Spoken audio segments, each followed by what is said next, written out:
Aku tahu banyak orang bilang ini mah seri shonen generik, seri shonen standar. Betul, aku setuju. Jadinya tuh experience ketika kita nonton animenya itu nggak akan semaksimal ketika kita mengeksplor, membaca manganya. この番組はご覧のスポンサーの提供でお送りします。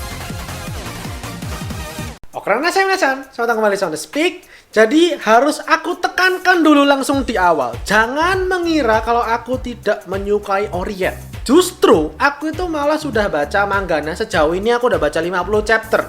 Dan ini salah satu seri yang aku sukai, aku nantikan sekali di winter 2022. Ketika di judul dan di video ini aku membahas soal kekecewaan, harus dipahami bahwa ini adalah pandangan publik, pandangan umum. Meskipun memang ada aspek yang mengecewakan menurutku, nanti aku bahas. Cuman tolong digarisbawahi, ini adalah pandangan secara umum. Apa yang membuat seri ini dapat rating kepala 6 di My Anime List dan rasanya kurang begitu populer, kurang begitu diperbincangkan di jagat maya otaku. Aku udah coba merenung mencari tahu alasannya dan sekarang akan aku bagikan ke kalian. Silahkan di like, share, subscribe kalau mungkin bahasan kali ini. Jangan lupa di follow Instagram Sound Speak sebagai sob cinta anime, sebagai sob otaku penikmat Orient. Mari kita sama pendapat, tapi ingat, jangan sampai senang berdebat, cukup berani sebagai penikmat dalam sesi diskusi hangat.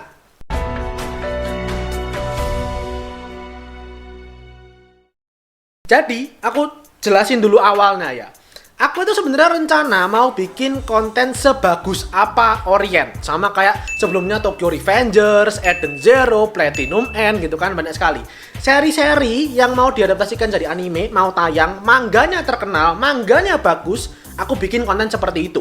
Tapi berkaca dari Platinum End sama Eden Zero yang begitu diadaptasikan jadi anime, ternyata kurang begitu nendang dibandingin manganya. Maka aku putuskan aku amati dulu 3 episode dan beneran kelihatannya kok bakal mengecewakan ini. Maka sekarang aku bahas. Tapi aku mulai dulu dengan kelebihannya. Aku pengen mengangkat dulu soal seri ini yang menurutku memang cukup menarik. Aku tahu banyak orang bilang ini mah seri shonen generik, seri shonen standar.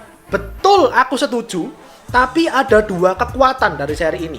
Pertama itu dari segi adventure-nya, petualangannya. Petualangan dari seri garapannya Otaka Sensei ini kurang lebih sama seperti Magi lah bisa dibilang. Dunianya tuh luas banget, unpredictable. Di tiap tempat-tempat baru itu akan selalu ada kejutan dengan konflik baru, dengan musuh baru yang memang benar-benar mencengangkan. Kemudian ditambah juga dengan penggambaran dunianya, itu benar-benar asik dan menarik karena dunianya disetting di dunia Jepang fiksi gitulah ya. Sehingga pemandangan dan setting-setting tempatnya tuh kebanyakan memang Jepang ala kuno. Jadi buat kalian yang memang suka dengan seri petualangan adventure yang memang akhir-akhir ini menurutku agak susah ditemukan, Orient harusnya bakal menjadi sebuah seri yang menarik nih buat kalian. Kelebihan yang kedua adalah karakternya. Jadi karakternya ini tidak seperti anime shonen pada umumnya. Memang betul, ya ada 2 cowok gitu ya, yang satu itu keras kepala, yang satu itu berapi-api, dan yang satunya lebih diem, lebih cool menggunakan otak. Dan satu karakter lainnya adalah cewek. Karakter trio 3 orang gitu ya, itu udah banyak lah aku yakin. Termasuk pendahulunya yaitu Magi juga konsepnya pakai trio. Tapi setidaknya di Orient ini karakter-karakternya itu punya perwatakan dan chemistry yang pas menurutku. Dan karakter developmentnya pun juga nggak selalu yang menang terus, selalu berhasil ngelawan musuh baru terus tiba-tiba bisa power up. Nggak selalu seperti itu. Ada kalanya memang harus kalah, ada kalanya memang harus gagal. Origin story atau masa lalu karakternya pun juga fresh menurutku, meskipun oke, banyak karakter utama yang dibully, ditindas gitu ya. Cuman menggunakan setting di mana samurai, bushi itu justru dianggap sebagai penjahat. Dan justru mereka lah ini yang ditindas sampai-sampai dirasakan oleh MC-nya. Menurutku sih itu sangat menarik sekali. Sehingga buatku kekuatannya yaitu tadi, 2 itu tadi, adventure-nya sama karakternya. Akan tetapi mari kita bahas gitu ya, apa yang mengecewakan dari adaptasi animenya. Mungkin aku bilang gini dulu aja ya, kalau kalian merasa ini seri biasa aja atau kurang begitu puas, mending main ke manganya aja. Kenapa? Nanti aku bahas, bentar ya, satu-satu. Oke, alasan kenapa kok mengecewakan yang pertama, karena ya ini, orang-orang akan bilang bahwa ini adalah cerita shonen standar. Bukan jelek, aku ulangi, bukan jelek, bukan plagiat, standar. Jadi ibarat kata tuh ya, kalau kita mau bikin sebuah project, kita mau bikin sebuah kerjaan, sudah ada template-nya, ya udah kita bikin sesuai template-nya itu aja. Ya seperti itulah seri Orient ini di jajaran seri-seri action shonen. Sehingga orang-orang yang mungkin tidak begitu familiar mungkin dengan magi atau belum pernah baca manganya, begitu nonton animenya ngerasa, ya ini mah udah sering, udah banyak anime yang kayak gini.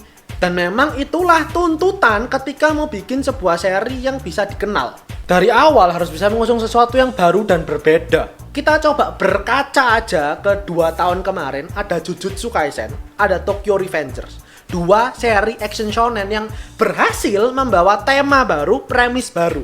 Grafisnya keren, actionnya keren jelas, tapi secara konsep dasar cerita, 2 seri ini berhasil membawa sesuatu yang segar untuk seri shonen 2020-an. Bukan kayak yang kebanyakan gitulah ya, seorang pemuda biasa aja, lemah, cupu, dia mengumpulkan teman-temannya demi menggapai impiannya dia. Kecuali seperti itu, pasti nggak bakal begitu dikenal.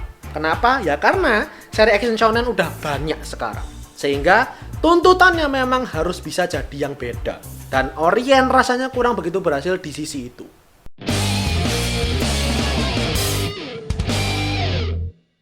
Kekecewaan yang kedua masih berkaitan 12 episode. Buatku ini masalah. Ini aku pribadi ya, ini kekecewaanku aku pribadi 12 episode. Orient itu menurut banyak orang baru bagus, baru keren di chapter 40-an ke atas. Itu baru kerasa tuh dinamikanya, freshnya itu baru bener-bener nonjok banget. Dan actionnya pun juga mulai makin memukau setelah itu. Nah, masalahnya adalah kalau anime ini cuma dapat jatah 12 episode, takutku nanti belum sempet ngadaptasi yang cerita kerennya. 12 episode, kalau aku perkirakan dengan membandingkan dengan manganya gitu ya, ini baru building world-nya doang, baru setting cerita awal, masuk ke pertempuran serunya, arc pentingnya, konflik yang panas. Setelah itu, setelah 12 episode baru masuk sana. Sehingga ini kekhawatiranku, aku bukan ngomel-ngomel tanpa alasan gitu, ini kekhawatiranku. Takutnya nanti Orient justru dikenal sebagai seri yang ya udah shonen ala kadarnya. Kekecewaan yang ketiga, aku nggak ngerti apakah orang-orang komplain soal ini, tapi grafisnya di beberapa scene yang nggak terlalu close up banget ke karakternya, itu banyak yang mukanya peyang semua. Mungkin memang industri anime sekarang trennya seperti itu, untuk biaya atau efisiensi apapun terserah lah. Jadi aku masih bisa menoleransi lah itu. Tapi permasalahan terbesarnya bukan semata-mata karena grafisnya jelek. No, bukan itu. Ini sama kayak Berserk 2016 pernah aku bahas. Itu adalah di tone down.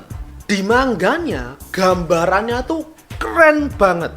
Kalian bisa lihat lah ini dari gambar-gambar. Ini bener-bener luar biasa gitu loh menurutku. Sayangnya, studionya ACGT yang mana memang kurang begitu berpengalaman dalam megang seri-seri yang besar gitu ya, kurang begitu berhasil membawa itu ke animenya. Aku nggak ngerti ini anime digarap dengan budget berapa gitu ya, cuman itu kurang nendang akhirnya. Dan yang di tone down lainnya bukan cuma perkara gambarnya doang, tapi unsur kekerasannya. Jadi di manganya, ini aku agak kaget sebenarnya, di manganya Orient itu lumayan agak gory, sedikit gory. Ini satu contoh kecil aja ya, contoh sederhana. Waktu di episode 2 kemarin, waktu si Kishinya menembakkan api, itu di manganya ada panel orang-orang yang gosong terbakar. Tapi ini nggak ada di animenya.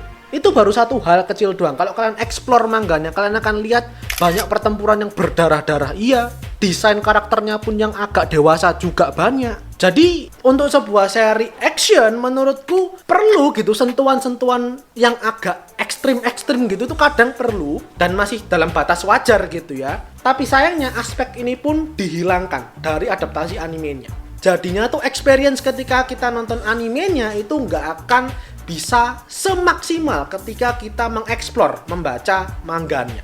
Jadi itu aja untuk kontenku kali ini. Konten yang sekali lagi aku bilang bukan berarti aku menghina, menjelek-jelekkan, enggak. Ini mungkin ya bentuknya sebuah kritik berangkat dari kekhawatiranku sebenarnya, karena aku menikmati sekali Orient, aku tahu apa kelebihannya, aku tahu orang-orang harusnya bisa suka.